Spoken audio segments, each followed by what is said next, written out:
तर सकाळ सकाळ सर्वांना गुड मॉर्निंग आणि नवीन व्हिडिओमध्ये तुमचं सर्वांचं स्वागत आहे। आज आलोय रानात, म्हणलं काही तूर वगैरे उगली का बघावं, पेरलंय तर।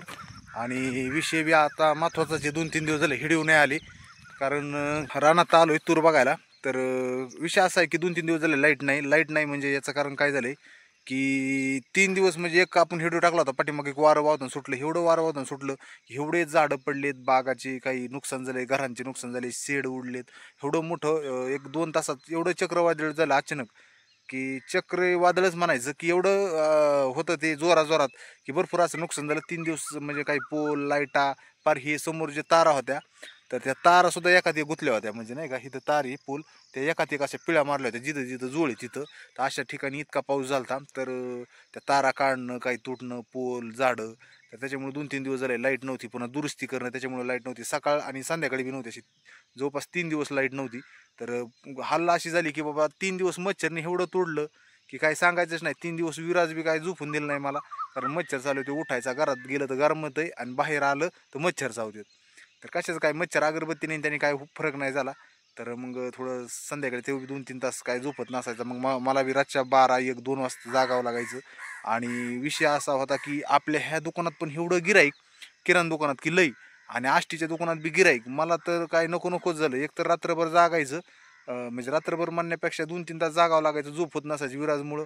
पुन्हा सकाळ लवकरच उठायचं, किराणा दुकानाचं बघायचं, तिथलं आवरल्याच्या नंतर आष्टीला जायचं, आष्टीला गेल्याच्या नंतर मग आष्टीचं दुकान, तिथं पण भरपूर गिराईक होतं, कारण आता शाळा वगैरे चालू झाल्या, सगळ्यांना गाड्या वगैरे नीट करायच्या असतात, काही प्रॉब्लेम आणि तर त्याचे पण भरपूर गिराईक होतं। आणि काही 1-2 गाड्याचं इंजिन कामाची वेटिंगवर होतं, ते काम बी।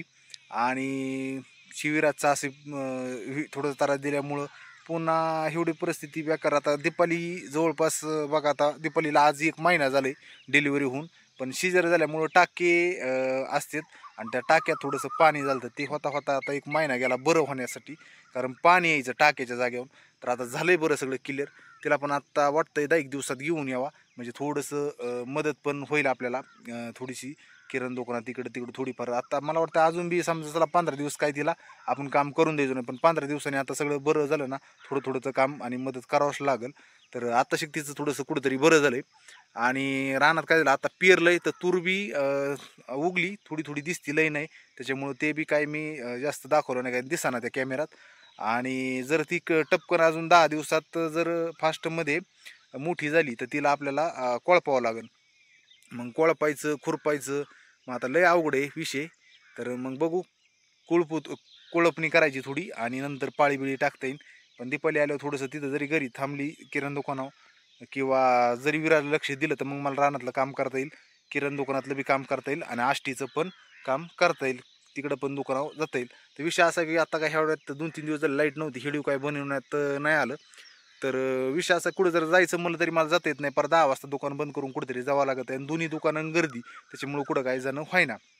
दीपावली जर असतं किराणा दुकान जर त्यांनी जरी पाहिलं असतं किराणा दुकान, तर कुठं जर सकाळ सकाळ जायचं म्हणलं तर लवकरच 7 वाजताच मी उरकून जात असतो।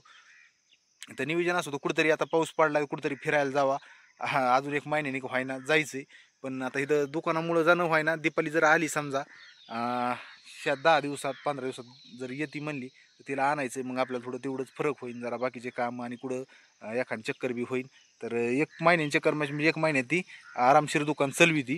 तर चला आता किराणा दुकानात जातो, किराणा दुकान उघडायचं, सकाळच्या 7 वाजल्यात, आलो सकाळ सकाळ उठले की आंघोळ केली पहिली, आणि रानात आलो बघायला, आता जायचं घरी, किराणा दुकान उघडायची, थोडं गिराईक चालू आहे आणि बऱ्यापैकी गर्दी दुकानाला असती। तर तिथलं दुकानाचं आवरलं आष्टीला जायचं पुन्हा, चला दुकानात डायरेक्ट दाखवतो तुम्हाला मी। तर चला, इथं काय झालंय, 2-3 दिवस झाले पाणी साचलंय, बोर चालू करायला रात्री केलता, सकाळच्याला आलतो, म्हणलं काही 2-3 दिवस झाले पाणी वगैरे गेलंय का, काय झालंय का अडचण अशी बघितली, तर लिंबुनीची ही आपली झाडं हिरवेगार, आता ह्याला जवळपास महिना 1.5 महिना झालंय पाणी नाही दिलं, काहीच नाही। राहिला विषय हा डिगाऱ्याचा, हे आपल्याला पांघरून घ्यायचे म्हणलं होतं, पण काय नाही पांघरणं झालं, नाही ट्रॅक्टरवाला आला, तर जाऊन दे आता, काय जितक्या लवकर होईल तितकं पांघरायचे होते, पण नाही पांघरले। आता ट्रॅक्टरवाला भेटल्यावर पांघरू, भरपूर जण म्हणले होते लवकर पांघरून घ्या 7 तारखेच्या अगोदर, पण नाही पांघरणं झालं। आणि काय राहिलं होतं अजून एक सांगायचं, तर तिकडं 2-3 झाडं पण पडलेत आमची लिंबुनीची, ते पण दाखवतो। तर एक गोष्ट झाली, 7 तारखेच्या अगोदर पेरणी करून घेतली मी, भरपूर जण म्हणले होते की 7 तारखेच्या नंतर पाऊस येणार आहे, तर पेरणी तर झाली आपली, ही रान झालं असतं तिथं पेरलं असतं. पण काही योग आपले खराब लय प्रयत्न केले, कारण माती टाकताना मध्येच पाऊस आला, काही खेपा राहिल्या आणि लेवल करायची म्हणून म्हणलं ट्रॅक्टर येईन, ते बी नाही आला. त्याच्यामुळे ती डिगारी लेवल करायची राहिली. चला अडचणी येतच असतात अशा. चला पण आता माती तर पडली ना, आता होईन पुढच्या वर्षी का व्हायना किंवा ह्या वर्षी का व्हायना पुढच्या पिकाला होईन मदत, घेऊ लवकरच करून. तर बघा ही पण लिंबणीचं झाड उपटलंय आणि असं काही नुकसान झालंय वाटतंय मला. मी बी नव्हतो आलो रानात, 2-3 दिवस झाले चिखल होता म्हणून. बघा इथं दुसरं झाड आणि अजून एक झाड कुठंतरी उपटलं, ती मी दाखवतो तुम्हाला. तर तर हे बघा कसं झाड उपटलं लिंबणीचं. तर मोठं झाड फळ बी होतं पण उपटलं. ह्याला जर आता सरळ करून माती लावली तर होईल थोडंफार. ती पण उपटलंय पलीकडचं, त्याच्या पलीकडे 3 झाडं तर उपटलेत. तर ह्याला थोडी थोडी आळे पहिले केले ते खांदले होते पाणी बसा म्हणून, पण ऑलरेडी तसं नाही, बुडात माती लावायला पाहिजे ना, अलीकडे आळे करायला पाहिजेत. काय झालं काय? हा इकडे बघ, इकडे इकडे इकडे बघ, इकडे बघ. तसला आणू होय, बरं बरं चला. नको होय. बघा ही पण थोडं झाड रिअललंय भरपूर. असं काय लिंबण्याचं नुकसान झालंय, हे बुडात आता माती लावावं लागेल म्हणजे झाड होईल. त्या तिकडे एक लिंबणीचं झाड, ती पण रिअललंय. तर फळ जास्त आहे, झाड मोठं आहे आणि वरच मुळे असल्यामुळं आणि या साईडने आळे खांदून खांदून उलट माती कमी झाली, मुळ्या वरच आहेत. चल हा मस्त रिअललंय, चल त्याला माती काय.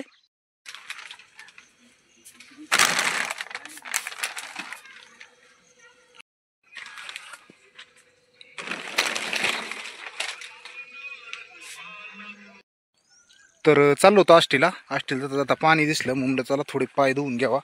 कारण कसं आहे, पाणी दिसलं मला पाय धुवायचं लई सवय आहे आणि मस्त गार पाणी असतंय. तर पाऊस काळाचं खळखळ होतं, त्याच्यामुळे मला सारा पाय थोडे धुवून घ्यावा. कारण काय झालं तर मग रानात बी गेलतो, थोडी चप्पल बी भरली होती. तर मस्त असा पाऊस झालाय, मस्त पाणी बिणी बघितलं भारी वाटतं. चाललं आष्टीला. आत्ताच काय झालंय, दुकान बंद केलं, पुढं काय व्हिडिओ गाडीत नाही बसलो कारण उशीर लय होतोय. आता बी 9:30 वाजल्यात. चाललो आष्टीला. दुकानात पण भरपूर असे काम आहेत. असं रेल्वे ब्रिज आहे आणि ब्रिज वाटायला लागतो जाताना. इथं पाणी, किती पाणी, असं पाणी वगैरे पाहिलं पावसाळ्यात एकदम भारी वाटतं. तर चाललो आष्टीला, म्हणलं चला जाता जाता काहीतरी दाखवा, उशीर तर झालाच आहे.